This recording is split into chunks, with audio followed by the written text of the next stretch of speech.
Okay, the we're going to start. The SHIUR is dedicated Leilui Nishmas, Rezel Bat Yosef Meir, Mordechai ben Moshe, Limud ben Avraham, Daniel ben David, and they should be a Meilitz Yosher for Klal Yisrael, who definitely needs a lot of Yeshuos, and our learning should be a schus for Klal Yisrael, who needs a lot of Yeshuos. I will also like to mention that tonight is my mother's 24th yahrzeit, so I wanted to dedicate the shir also Leilui Nishmas, Ime Marasi Chana Bat Rav Avram David. Okay, my friends. Shavuot. This is it. We're 1 week to Shavuot. I want to raise one major question, one minor question. Well, neither question is major or minor. They're both important questions. One we'll focus in on more directly, and look at three answers and see its relevancy for our lives. Here's the question. Source one. Rabbi Yossi and the sages argue as to whether the date the Torah was given was the 7th of Sivan or the 6th of Sivan. Many say that the halacha is according to Rabbi Yossi. The Torah was given on the 7th of Sivan. Here's the question. It's a question of Magen Avraham. It's a very famous question. A lot of answers. If so, why do we say in our tefillos on Shavuot, Zman Matan Toratenu? Here, Chutz La'aretz has it right. It's rare. This is the time we got the Torah. Well, hello. We celebrate Shavuot on the 6th of Sivan, and the Torah was not given until the next day.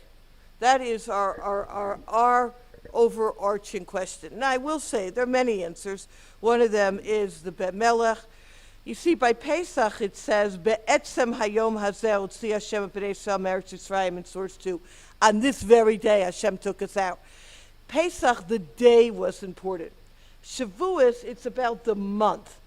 B'chodesh hashlishi, in the third month. And a lot of things happen. And Chazal talk about the three, because Klal Yisrael, Kohen, Levi, Yisrael, and Tanakh is three, Torah, Nevi'im, Miksuvim. There's a lot of threesomes.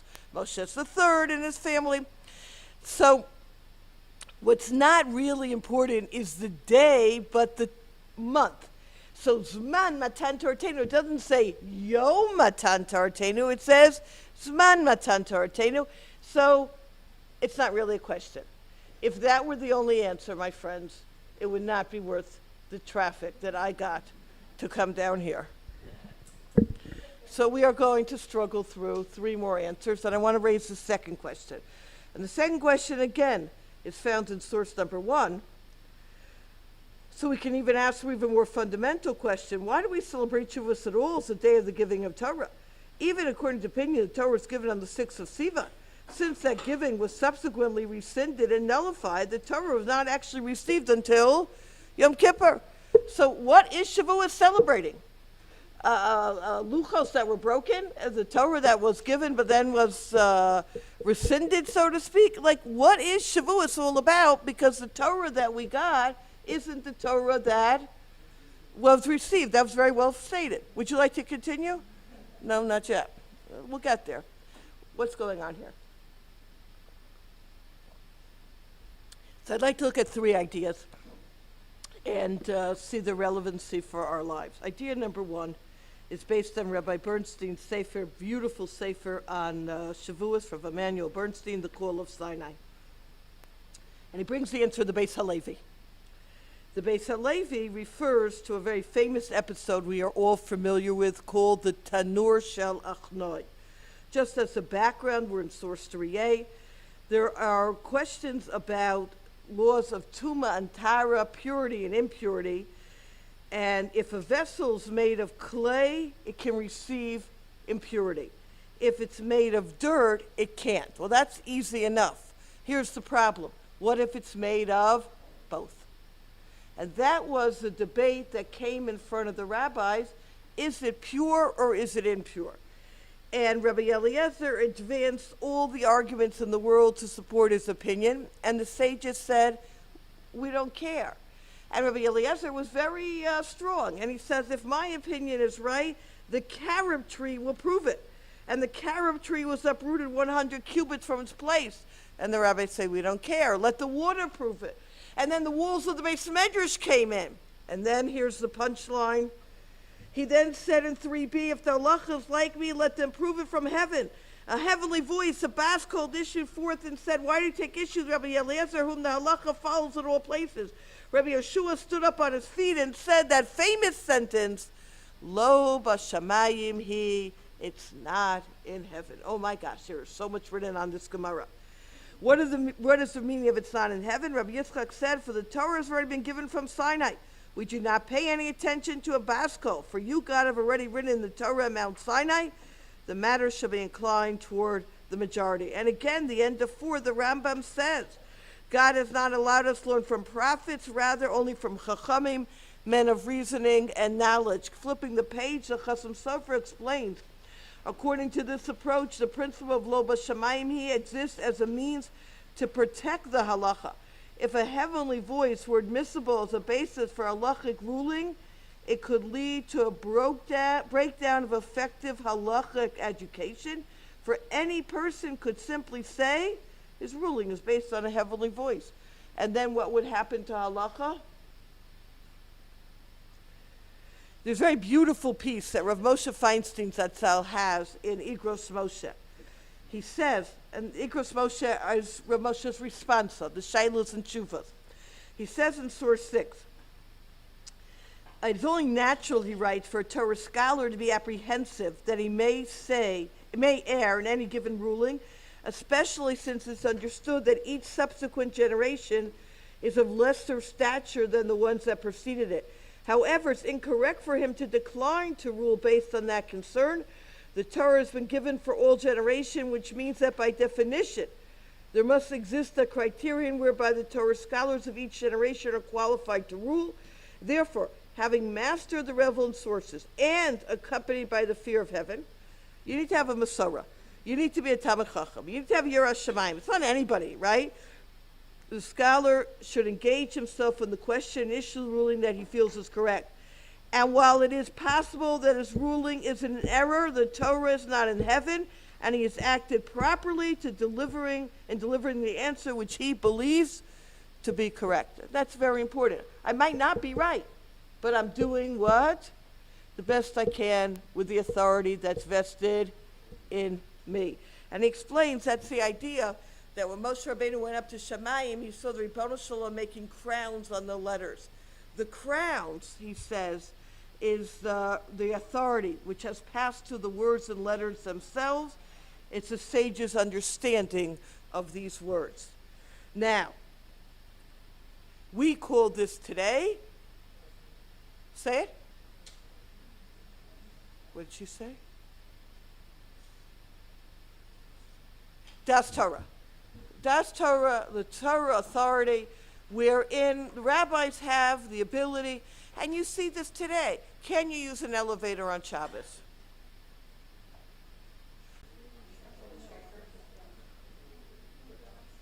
No problem. The key is you're okay. I don't really care about the chair. Okay, good. Well, this is especially important today, of asking shilas, of being able to not paskin, so to speak, on our own. Like I always tell my students, don't go out with a boy if he doesn't have a rebbe. You need to learn how to ask. I remember one girl going out with a boy, and she asked him, when you have a halachic question, what do you do? He says, I go to my friends. That's a problem. Particularly in our day and age when we have Dr. Google, Professor Google, and we also have Rabbi Google. Rabbi Google, just like Professor Google and Dr. Google, are not good addresses. Rabbi Google, I'm not talking about what bracha do you say on quinoa. That's not what I'm talking about. Are you following me? I'm talking about questions of halacha. You know, you need to have a rav. You need to be able to ask. Now, here's the key. Listen closely, because this is a punchline. in 7. We can now appreciate the full meaning of the term, the giving of the Torah encompasses not only transmitting the mitzvos of the Torah for the Jewish people to perform, but includes transferring the authority to rule in halachic matters to the domain of the earthly court of law. So when we say, well, the Torah was limited, it was given on Yom Kippur, yes, the luchos may have been given on Yom Kippur, but this authority of the rabbis to be able to decide the halacha of lo b'shamayim was not given on Shavuot. When was it given? It was not given on Yom Kippur, thank you for listening. It was given on Shavuot. This is when we got it. Now here it is. Where was the first time that we see that somebody could decide something on their own based on, right? There's the 13 principles, Rabbi Shmuel, Haya Omer, B'Shoshei Midos, HaTorah Nidresha B'hem. Who was the first one to use the Shloshei Midos? Was Moshe Rabbeinu himself. When? Right now. When Hashem says, Ve'yu nechonim l'shloshet yamim, be ready for the third day. Moshe Rabbeinu deduced, again, not our relevancy for today, but he deduced that be ready for the third day doesn't mean that on the third day Hashem will give the Torah, but rather we need 3 days of preparation, and it was Moshe Rabbeinu who said to Hashem, don't give the Torah on the 6th of Sivan, wait and give it on the 7th of Sivan. So the very fact that Hashem didn't give the Torah on the 6th of Sivan is what we're celebrating on the 6th of Sivan. The very fact that Hashem didn't give us the Torah is the greatest proof that it's lo b'shamayim. It's not based on Hashem, but based on us.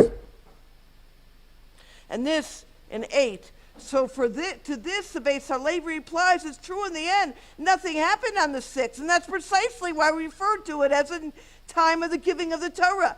The fact that Hashem delayed his appearance to the people based on Moshe's exposition is the fullest expression of the concept of the giving of the Torah. Brilliant.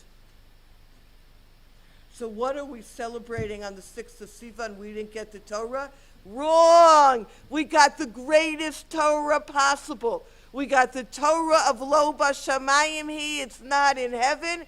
We got the Torah that the Rabbanim have the ability to decide. And the shilos and tshuvas over the generation. That what was given to us on the 6th of Sivan. And this is how, and I neglected to put the title here, it's Eila Moadei Hashem Rav Schlesinger. That's source number 9, my mistake. In Dayenu. What do we say in Dayenu? Ilu lo natan lanu et Torah Dayenu had Hashem, right? Ilu kivanu seir Sinai v'lo nasan lanu et Torah Dayenu. Had he brought us to our Sinai and didn't give us a Torah, Dayenu would have been nothing. Enough mapitone, we need the Torah. You're not listening carefully enough. V'lo nasan, what's the key word here? Lanu et Torah. He didn't give it to us to be able to decide the halacha. Had he kept the Torah for himself, Dayenu. But here, Hashem gave us, Natan lanu et Torah, that we have the ability to decide the halacha based, again, on the parameters that we mentioned. So the first answer.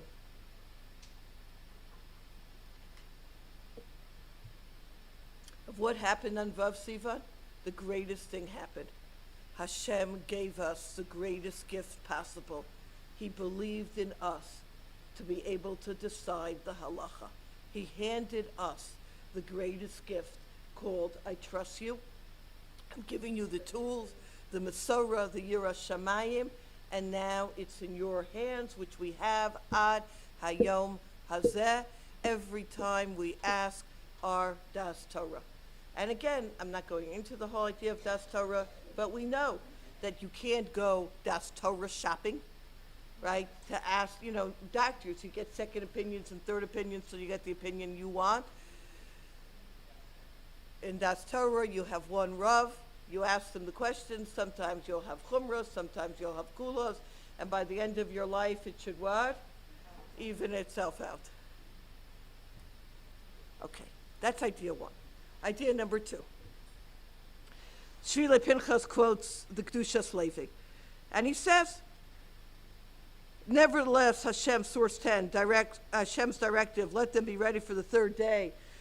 For on the third day Hashem shall descend before the eyes of all the people, and Har Sinai is in effect forevermore. In other words, HaKadosh Baruch Hu planned to give Yisrael the Torah on the 50th day also. Yisrael were prepared to receive the Torah that day. They had been cleansed of all previous corruption and contamination. Therefore, the brilliant light of Matan Torah is revealed on this day annually for all eternity. So says the Kedushas Levi, you're right, on the original day, it was given on day 51. But for time immemorial, right, we know that we go back to the original event. Every year on the 6th of Sivan, Hashem gives us the Torah again. So is it Zman Matan Toratenu? Yes, it's the time that now we receive the Torah. So you'll ask me, well, why is that? If originally it was on the 51st day, why now on the 50th day? And you'll also ask me, what exactly does it mean that Hashem's giving us the Torah? Are the questions clear? So let's flip the page. There's a beautiful idea in the Maggid of Kushnetz and the Avodas Yisrael. It's based on the pasuk, 11 of Hazinu Hashemayim v'adabeira v'tishma aretz imrei pri. Hearken, O heavens. I love English, right? Who uses the word hearken, right? Like, hearken, O heaven. It is Shakespearean. Hearken, lahavdil. Hearken, O heavens, and I will speak, and may the earth hear the words of my mouth. When a tzaddik wishes to return the people of his generation to good standing and is constantly speaking words of Musar to them, yet his words fail to penetrate their hearts because their hearts are made of stone due to their numerous transgressions, it is advisable that he speak Musar to the root of their neshamos where the klipa has no hold. This is the meaning of hearken, O heavens, and I will speak. That is to the root of the neshamas, which are called heavens. As a result, the earth will hear the words of my mouth, referring to man's material being. What does that mean in English? Let's move on. Let's elaborate. Our sacred Sfarim teach us, the Sfarim HaKadoshim, that the root of man's neshama does not descend to earth. Al nishposenu hapekudot lach. Hashem holds most of our neshamos up by the Kisei HaKavod. Only a tiny portion of the neshama's light descends to enter man's physical body and being. It is only when man successfully sanctifies that tiny portion of his neshama residing in his body, through Torah study, Avodas Hashem, that the two parts of the neshama reconnect. At that point, the root of the neshama above illuminates the tiny portion below with a brilliant, intense light and helps us overcome our Yetzer Hara. So that's what it means. Hazinu Hashemayim. It's very hard to talk to us down here because we're mostly body and very little neshama. So the tzaddik talks to who? The neshama up in Shemayim, our pure part, the unsullied part of our neshama that can never be contaminated. If the tzaddik's going to speak to that part, hopefully, vatishma aretz imrei pi, the part down here will also what? Will also listen and get the picture. So in 12a, that being the case, a person might say to themselves, why should I exert effort to sanctify my earthbound portion of my neshama within my body? After all, the root of my neshama, the heaven remains holy and untainted and intact. Therefore Hashem replies, they are the stem of my plantings, my handiwork in which to take pride. The reason 12b, the root of the neshama is intact, is because I created it pure and unblemished. It's beyond man's reach, and he has no part of it. Instead, it's man's obligation in the asterisk to strive to rectify and sanctify that part of the neshama below on earth that has been entrusted to him. Let's put that into English. You know, my friends, Hashem has a lot of mercy on us. If he would give us all of this neshama, oy vavoy to us. It's just too overwhelming. Our body couldn't hold it. It couldn't handle it. So Ribono Shalom says, look, I'm going to keep most of it up in Shemayim. It's going to be pure. We do have the ability to bring down more when we have perfected what's down here. You know, it's a fluid relationship. But I'm going to give you just a little bit down here, and it's just enough for you to be able to overcome what you need to overcome. What is your job?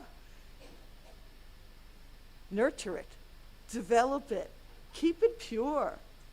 And it's a fascinating imagery. Like if we think about it, like this, the neshama is trying to illuminate into us from above. And we keep on blocking it. Like, not now. I don't have time for you. I'm too tired. Come back later. No, no, no. Now. Open up. Be able to receive that light.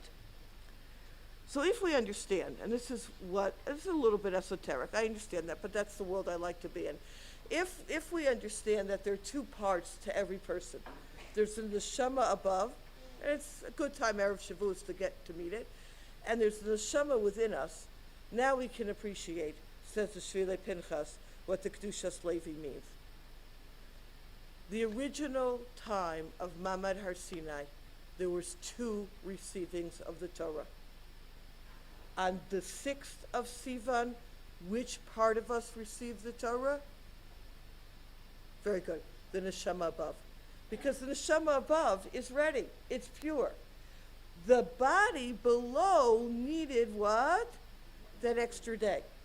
So we received the Torah as we know it in body form on the 7th of Sivan.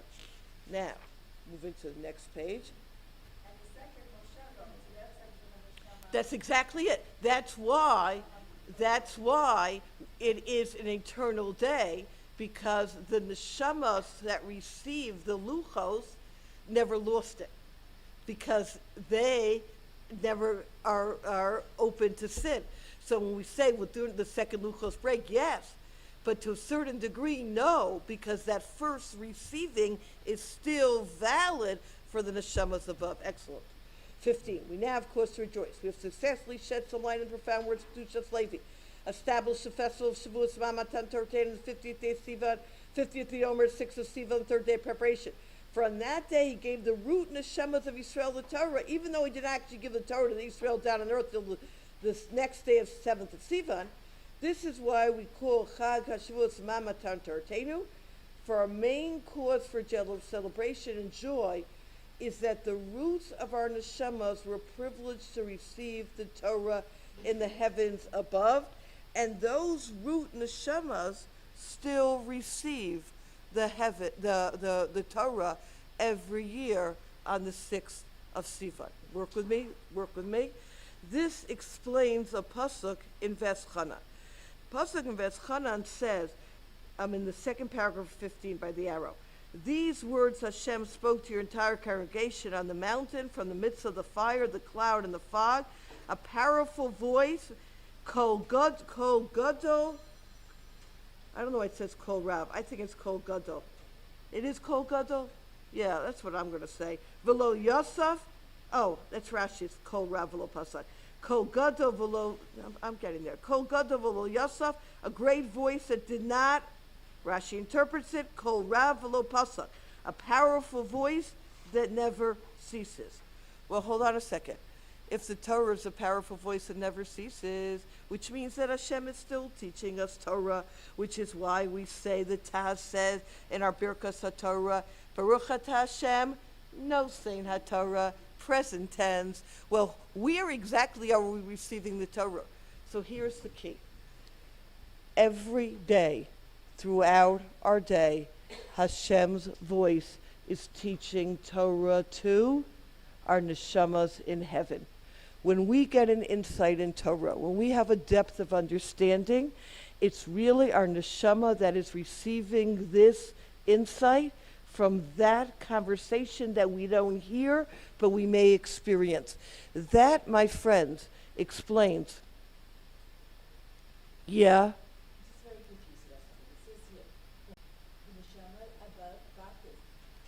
And they gave it, and then Hashem gave it. On the 7th day, they got below. Right. But yet, what happened? It wasn't this is Mamad Har Sinai. Wasn't that sufficient to be able to carry them through?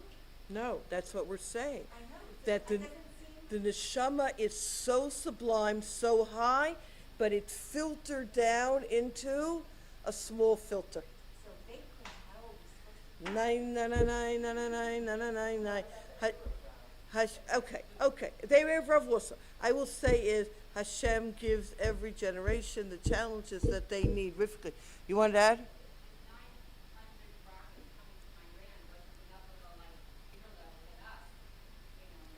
So what Rivki is saying is that we've just experienced these rockets from Iran. Did it change the entire Eretz Yisrael to become Chosrim B'tshuva? This is why we have Bechira. So it's there in potential. We have to respond to it. So therefore, my friends, let's just summarize the second level and add one more nakuda, and that is, on Shavuot, it's our anniversary. You're married all year, but you have an anniversary where you celebrate the relationship, yeah? So Shavuot is the relationship where Hashem has given and celebrates almost like the re-giving, the re-experiencing of that initial relationship between us and our neshamas. Our neshamas respond nasa v'nishma every Shavuot. During the course of the year, we hear reverberations of this experience of Har Sinai. So Zman Matan Tortenu for us down here on earth means stop. Be able to have a glimpse into what is going on Shavuot. On Shavuot, our neshamas are undergoing a tremendous revelation in Shamayim. We are being, once again, experiencing a Mamad Har Sinai. So even though, the way Chazal say it, even though you may not feel it, mazeh chazeh. Your mazel, what? Feels it. Your soul feels like, wow, I am undergoing a spiritual metamorphosis today. That's how we have to feel on Vav Sivan, that Hashem, as Kedushas Levi says, is teaching our neshamas once again that intensity of the experience, and then throughout the year we are going to be able to tap into that through our own learning, through our own experiences. That makes sense?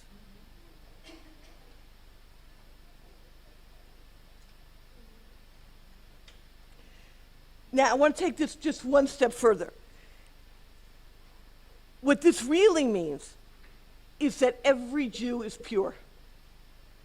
What this really means is that every Jew is connected. What? There's a pintalayit. And that's a neshama above. We may get blocked down here. So here, the Rav Meilich Biederman in 17 at the end, he says, perhaps this is another reason for the minhag of eating dairy products on Shavuos. Milk is unique among liquids is that when it spoils, it's not necessarily unusable, but the opposite. It can be used for cottage cheese, for sour cream, or to enhance other foods.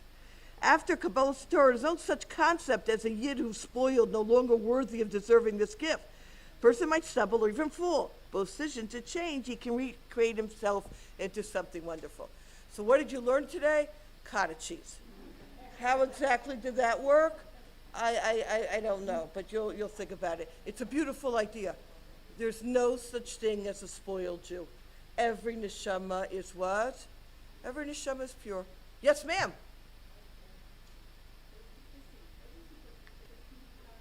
That's it. That's it. That's it. Let me just repeat that for the world. That the beauty of Judaism, the beauty of Yiddishkeit, is that Hashem always embraces us, no matter where and what we are. We are open for this relationship. And Hashem has open arms for us. Beautiful. Okay, my friends, now let's bring it down to the world of the practical. Are we ready? This is third level, yeah? We're doing well. Yeah, so let me just recap so that we're on the same page. I always learned this when I went to school 40 years ago. They always say is that when kids walk out of class and you ask them, what did you learn? Their classic answer is, nothing. You just spent an hour teaching, nothing. Really? Was nothing interesting? I don't know. It was just like, what? So let's recap. That's why review is very important. That's what we learned, so let me review. Idea number uno that we learned is why do we have Vav Sivan? What are we celebrating? We're celebrating Das Torah. We're celebrating Lo B'Shamayim Hi. So even though the Luchos may not have stayed with us, this is with us ad Hayom Hazeh, the Igros Moshe, the Shailus and Chuvos, the Tzitz Eliezer, all of these Svarim, this is Vav Sivan. This is that Hashem didn't say, I kept it for myself, whatever I say goes. It's partnership with man. Wow, that's incredible. That's Vav Sivan. And we learned that from Moshe Rabbeinu, who added that day. It was the first time that you see this idea of Lo B'Shamayim. The second idea is our neshamas got the Torah and continues to get the Torah on the 6th day of Sivan. The body's got it on Zayin Sivan. But know that the goal is to have Hazinu Hashamayim V'Daber Tishmar Timepi, that the heavens and the voice from heaven should be able to what? Impact us, which means a little bit practical for our lives. All spoiled milk can turn into cottage cheese. In simple English, we need to allow ourselves on Shavuot, even just for a moment, step back and almost close our eyes and imagine this experience of our neshamas in heaven, hearing that deep relationship and closeness to Hashem, and davening, Hashem, help me allow myself to what? To connect, right? You know, we've spoken about in the past, I'll make mention now, that in certain yeshivas, even if they were up all night, they would say one tefillah for close to 3 hours. And that tefillah was, and Rav Biederman brings down, I haven't answered the question yet, I know.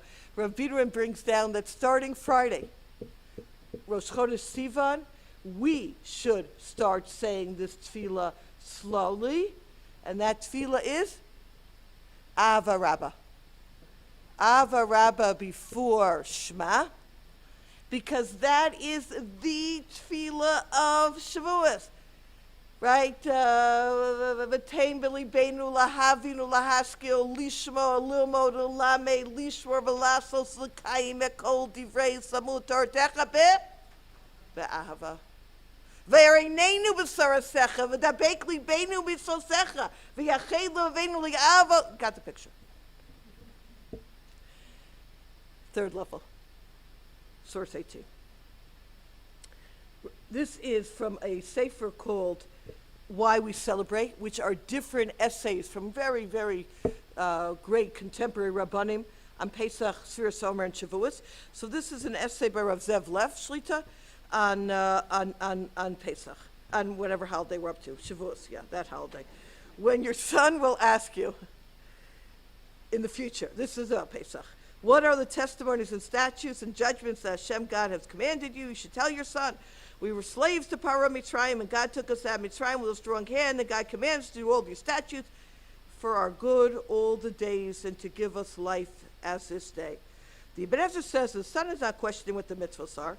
He questions, why were we given this yoke of 613 mitzvahs in contrast to all the other people who suffice with 7 easy commandments?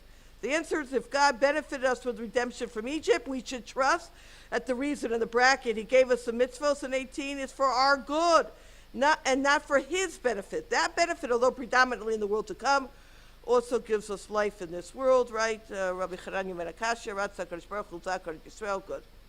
This also explains, by the way, the Shir Pesach brings down, I only do snippets. We say, Kol Yisrael Yesh Lem Chedek L'Olam Haba. Because Kol Yisrael, everyone has a Chedek L'Olam Haba, because we're all in that level of purity. Okay, I didn't go there now. 19. That's why the Anochi Hashem Elokecha, I'm the Lord your God who took you out of Egypt, just like I took you out of Egypt for your benefit. Obviously, this is for your benefit as well. True, the mitzvah itself in the 19 arrow may be a yoke. Its observance may not be considered an immediate pleasure or enjoyment, but ultimately the purpose of that yoke is totally for our benefit and good. Let me put this in English. If any of us here have ever made Sheva Brachot for a relative or a good friend, is it a pain in the neck? The answer is yes. It's hard. Okay, Robinson, you're getting the picture. Give me the better word. It's a labor of love. That's what I'm looking for. Thank you very much. It's a labor of love, right? It's tedious. It's hard, but you don't walk around saying, "Oh," you walk around saying, "Wow, what a schus, making Sheva Brachot, what a simcha." It's exciting. Torah may be tedious, but it's not a burden. And this nakuda probably is probably the most important nakuda, the important point when we talk about Shavuot and Mamad Har Sinai and Matan Torah. And it's this point that I encounter probably more than any other in teaching 18, 19-year-old young women. I have to get up and daven, and you want me to bench? Oh my gosh, and I have to wear certain clothes. They look at Yiddishkeit as a what? You know, we have to, yes ma'am.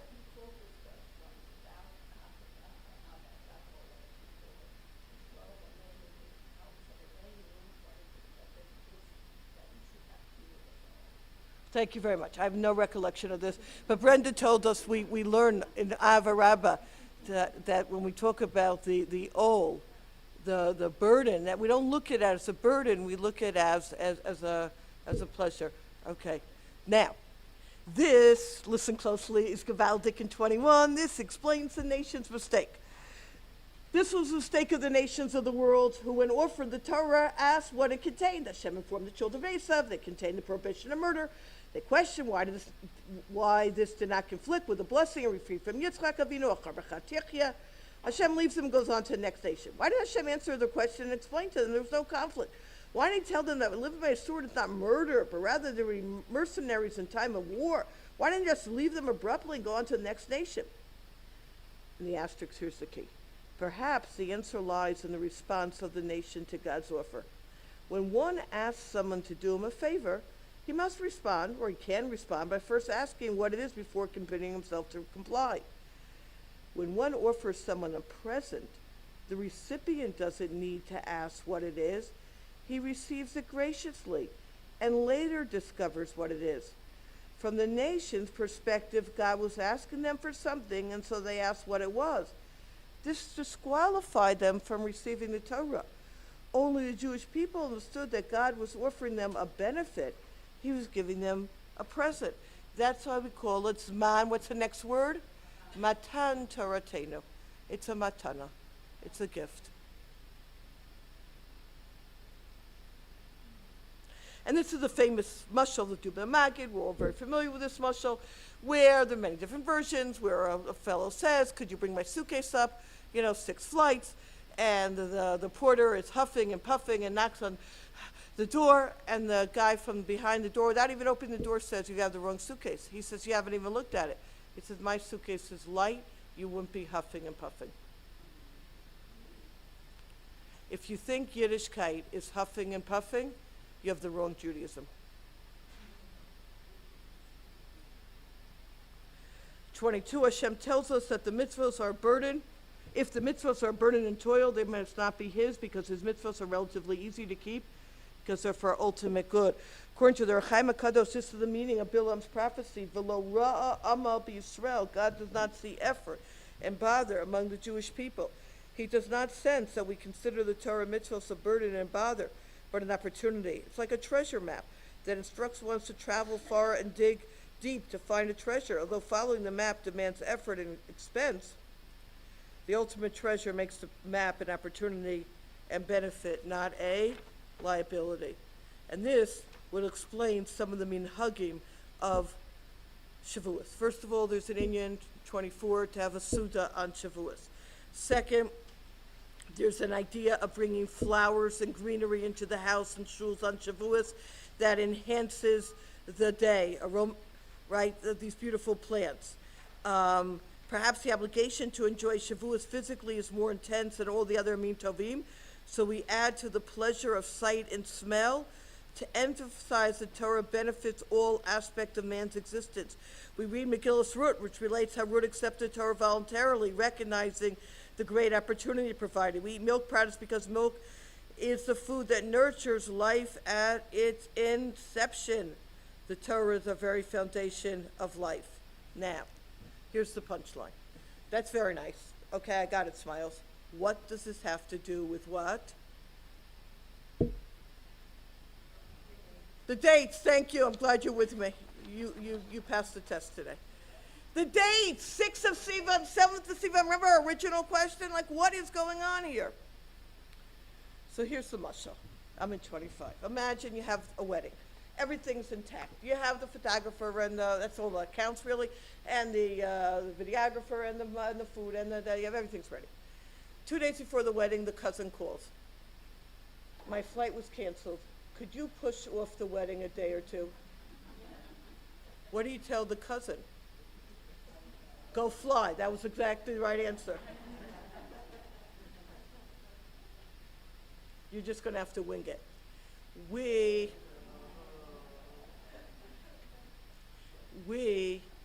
are going to now change the mashal. What if the kala says, I need another day? Then what do you say? Okay, you need another day? What's a wedding without a kala? We'll push it off a day. What happened on Vav Sivan? The kala says, I am not ready. If Torah was a liability, if Torah was something that was a coercion, Hashem would say, what? Ready or not, here I come. The fact that Hashem acquiesces and pushes off Mamad Har Sinai by 1 day, he says, I recognize that you realize how beneficial it is. I recognize that this is something you want to accept. I will therefore gladly what? Push it off 1 day. Hence, 26, it is man matan Torah, not the day we receive the Torah, but rather the day it was evident that the Torah is a matana, a gift. Thus we celebrate the 6th of Sivan as man matan Torah, the time when the nature of the Torah as a benefit was demonstrated to us in a most poignant manner, and that's why it's irrelevant whether the luchos were broken or not. The message that Torah is beneficial is with us forever. This explains the Gavaldik Malbim in 27. We'll do it outside. The Malbim's in Parsha Nitzavim, where the pasuk says they're making a bris in Arvos Moav. For those of you who are here today, and those of you who are not here. And the Mefarshim go crazy. How can you make a covenant with those not here? You can't obligate someone in something that is that's not alive, that's not present. So the Malbim gives the classic answer that everyone's neshamas were what? Were there. That's a classic answer. Then the Malbim gives another answer right above 28 in the asterisk. Hachakirayim yocholim lekabel gam lifnei achamreim hirak adavar shu chov lahem. The question of giving it over to the next generation, not let it alive, is only if it's a chov. If it's something that is a, give me an English word for chov? Obligation, thank you, for them. Aval davar shulo l'zchut v'tova. But if it's a benefit for them, b'vaday yocholim lekabel lahem l'zchotam. And that's what Torah is. If Torah was an obligation, we couldn't then take it on for our future children. But Torah isn't an obligation. Torah is a what? A benefit. And a benefit, right, you can then give over to the future generations. Now, very good. It is also an obligation, which brings us to 29 and 30. You hit the nail on the head. Sichar Eliyahu Rav Eliyahu wrote Zatzal, who says that as much as we look at Torah as a schus, kafa aleim har kegigis. The mountain was what? Suspended over their head, where they need to realize that without Torah you have nothing. That Torah isn't just, well, when I feel like it, I'll do it. When I don't feel like it, I won't do it. So it's really a combination of both. Our attitude has to be one of what? Of schus. I always tell women in Chutz La'aretz, when you're washing dishes over Yantif, sing, or preparing food, Ashreinu matov chalkeinu. How fortunate is our portion. That this is a schutz. At the same time, we have to realize, ki lekach notzarta. We were created for Torah, and if we don't live a Torah life, then our lives are absolutely meaningless and worthless. Now, let's bring all of this down into our lives. In a piece we have done many times before, we'll probably do many times further. because in my humble opinion, and so you're only following me right now, is the Matnat Chaim Rav Solomon Zatzal in 31. He notes, I'm going to do a lot of this outside, the punchline inside.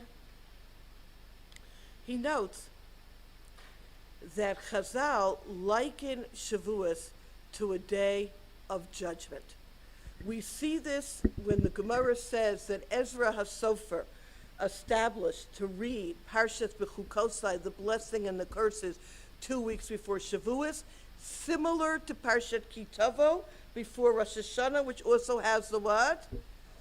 The Tocha, the blessings and the curses. Both of these days are a Yom Hadin. It's fascinating, he says in 33, that the korbanos by Rosh Hashanah, it says, Navi kraftem, you shall offer, ve'asitem, you shall make, because it's as if you become new on Rosh Hashanah. On Shavuot, it doesn't have the Se'ir Izim Echad L'chatat, a sin offering, because Hashem says when you take on Torah, it's as if you've never sinned. You're like, I'm not using the word born again, you're like recreated once again. So again, you have this aspect of Rosh Hashanah and Shavuot of being created. Like a wedding. Good, very good. We know, and we've done this many times, that Shavuot is, the Gemara tells us, about Seres Nidonim Al Peiros Sa'ila. On Shavuot, we're judged for the fruits of the tree. The pomegranates, the grapes, the Shivas Haminim, how they're going to look. Kabbalistically, the Shlach Kadosh, quoting from Talas Yaakov, our neshamos are from the fruit of the tree. Our neshamos are being judged on Rosh Hashanah. Rosh Hashanah is a Yom Hadin of the physical aspect of our life. How much money we're going to have this year. How many times is my car going to break down that the money is going to go into the car? Or literally down the drain with my plumbing problems, right? That is decided on Rosh Hashanah. On Shavuot, it's our spiritual bank account. How many times am I going to come Tuesday morning and actually feel inspired and ready to change? How many times am I going to daven and become a different person? How much am I going to tap into the spiritual part of myself is decided on Shavuot. Rivki. Yeah, but what happens is, how much siyata d'shmaya are you going to have? I'm coming to the class, I'm awake, I'm listening, I even turned off my phone, but am I going to walk out inspired or not? That's siyata d'shmaya, that's help from above. If smile's going to be on today or a little bit off, that's all decided. You with me? So of course it's you, like you also go to work, you make ishtadlus, you make money, but there's an aspect to this that's really out of our control, and that's the partnership. But here's a better question. Or a different question. That was a good question. Here's a different question. What's the question? Well, let me ask you the question. What do I do on Rosh Hashanah to ensure that I have a good year? Yeah, thank you. Tshuva, tefilot, tzedakah, mavirim road, zera. Spend the whole day in shul, shofar blowing. I have a lot to do. What do I do on Shavuot?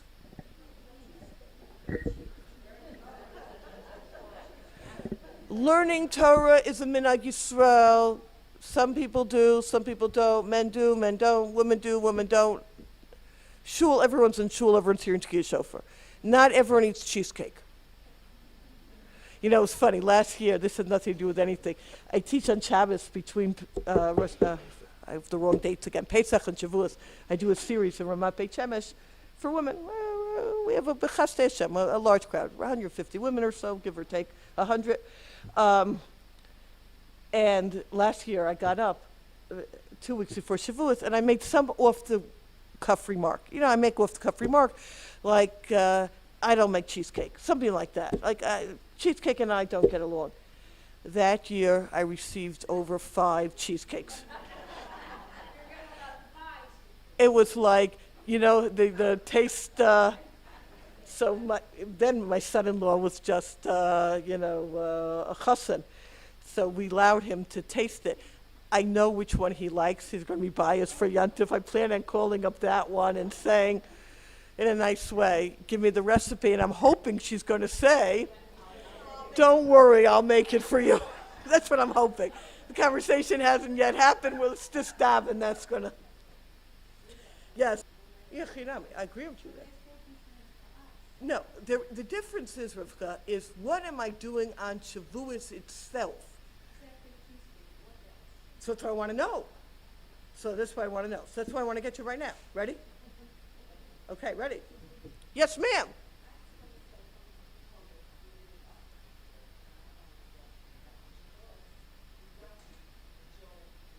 Uh, Thank you.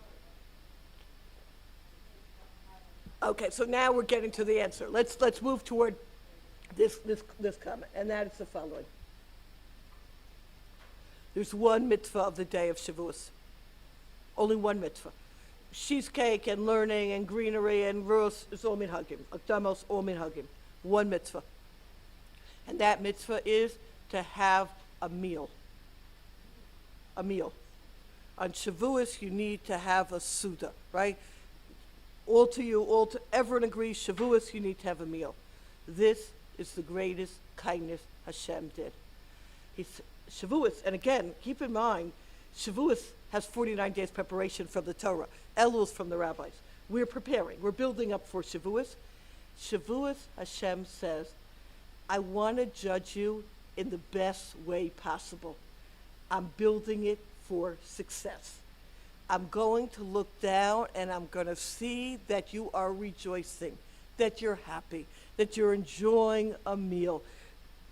Enjoying a meal is not just enjoying whether you eat fleischiks or milchiks. Enjoying the meal is celebrating kihem chayenu v'orach yamenu. I'm celebrating that I'm a Torah Jew.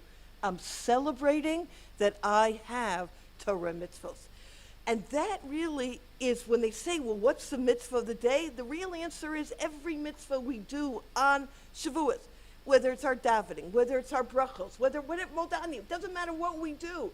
When we do it with joy, that is an indication to Hashem that this is what? Beloved to us.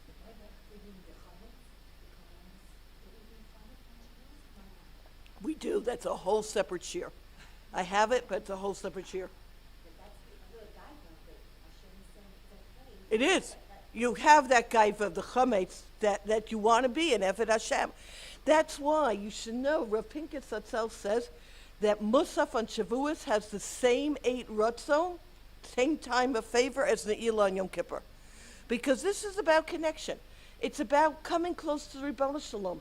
And it's every individual in your way. It is about the joy of learning Torah, the joy of being a Torah Jew.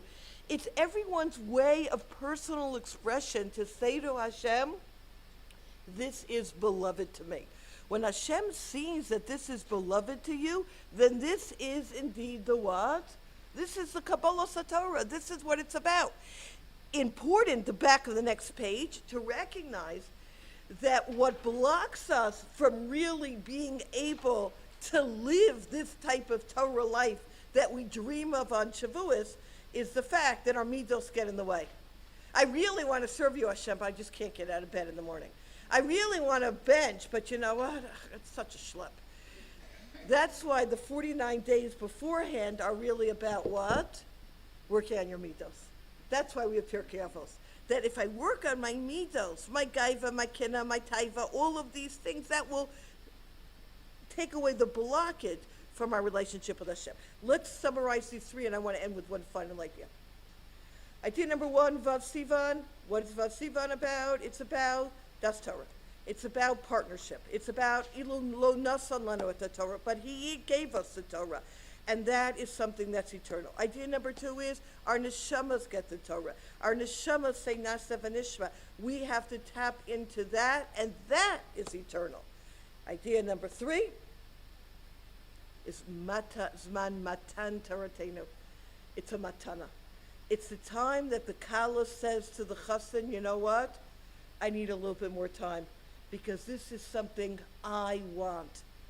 And Hashem says, I'll give you that day. And the fact that we don't have it on Vav Sivan is celebrating that Torah is something that we want And at the same time, we have to realize that this is a responsibility that comes with it. That's eternal. It's not a heavy package. It's beautiful. As the Rebbitzins' face showed, Sheva Brachot for a family member is not tedious. It's a labor of love. Torah is a labor of love. Shavuot is a time where everything we do needs to express this feeling. The environment in the air should be one of simcha. That's the overarching mitzvah of the day. Just joy. Just decorate your house. When your house is full of greenery and flowers, you feel what? You feel different. The achdus as well, 100%. Let's end with the following idea of Rav Biederman. Great sefer, around the year with Rav Meilech. He tells the story of a simpleton, we're in 39, who, not so smart, very rich, goes to a rabbi and says, Rabbi, I want the best, the finest for my daughter. We'll provide for everything he needs. Okay, gives him a guy. He sets him up in an apartment, feeds him for the week. Shabbos, he brings him around to all of his friends, proudly introducing to the other members of the Kila, boasting of his accomplishments to the Talmidei Chachamim. The Bachur spent the next week learning in the shul, his every need attended to, but there was still no evidence of a Kala. After another Shabbos, he finally asked his benevolent host when he would get to meet the young woman whom he was meant to marry. The man looked confused. When will you get to meet your daughter? Asked the chassan again. I have no daughters, just 7 sons. Now the chassan was confused. If you have no daughters, then why did you bring me here? He asked. I just saw all the other wealthy men in shul coming to shul with their sons-in-laws, the Gvir explained, each one boasting of the Talmid Chacham they had brought into their home. And I thought it'd be nice to have a chassan to bring to shul as well. We marvel at his foolishness, but are we so different? Rav Meilech lifts his hand, begins to check off imaginary lists using his fingers. Flowers, blintzes, a haircut, cheesecake, he says in English and smiles, nice clothing. If we invest so much in the chasna, but there is no kala, then we are just like that fool. A chasna requires 2 sides. A chasna is not enough if there's no kala. The clothing and food symbolizes the relationship between us and the Torah.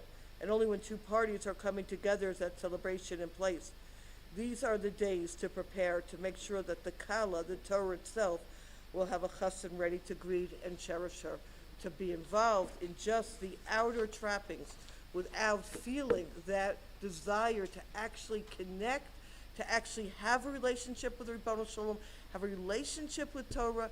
Ha'ikar chaser min ha'sefer, we're missing the point. My friends, just again, my station identification announcement. Yep, way in the back by the door are, again, Arise and Aspire, Birkas HaShachar, life-changing Sefer, as well as a special Shavuot HaSefer, Torah Tapestries, which is on the Parsha. Buy a Bamidbar for 70 shekels, get a Dvarim for free. It's a 2-for-1 sale, never before had. Again, even if you have it, it makes a great gift, and I highly recommend helping me unload my inventory. Chag Sameach.